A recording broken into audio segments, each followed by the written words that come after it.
Il n'était pas question pour moi de communiquer à nouveau sur cette information judiciaire.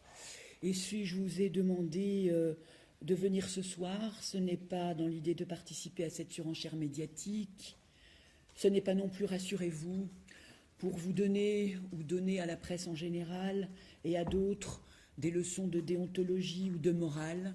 Je n'en ai ni la compétence ni le pouvoir, quand bien même j'en aurais l'envie.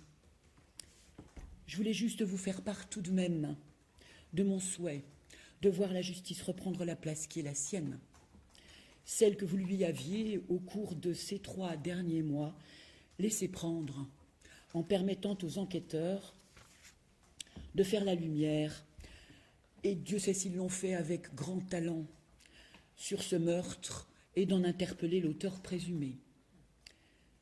L'information ne s'arrête pas là.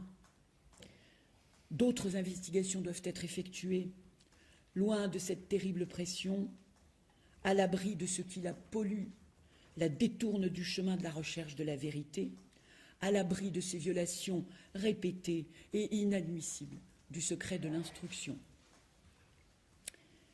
Ni les enquêteurs ni le juge d'instruction ne peuvent prendre la parole pour défendre leur travail.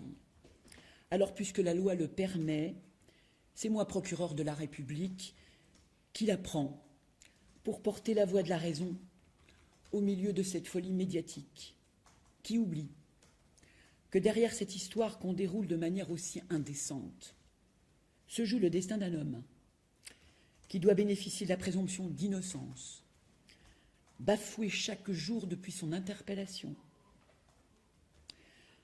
de rappeler qu'il a le droit de modifier ses déclarations, de les préciser, de les ajuster, et ce, tout au long et jusqu'à l'issue de l'information judiciaire.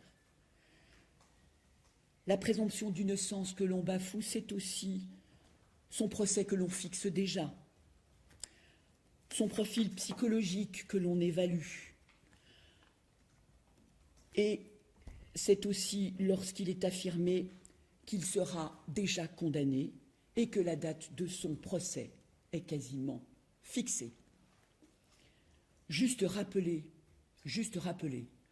à tous ceux qui vous regardent, à tous ceux qui doivent croire en la justice et savoir ce qu'elle représente, que cette valeur fondamentale de la présomption d'innocence, du secret de l'instruction, ne se marchande pas. Et puis cette affaire, enfin, c'est aussi une jeune femme, morte il y a si peu de temps, dans des conditions terribles, et dont la mémoire est chaque jour salie un peu plus. C'est tout ce que j'avais à vous dire.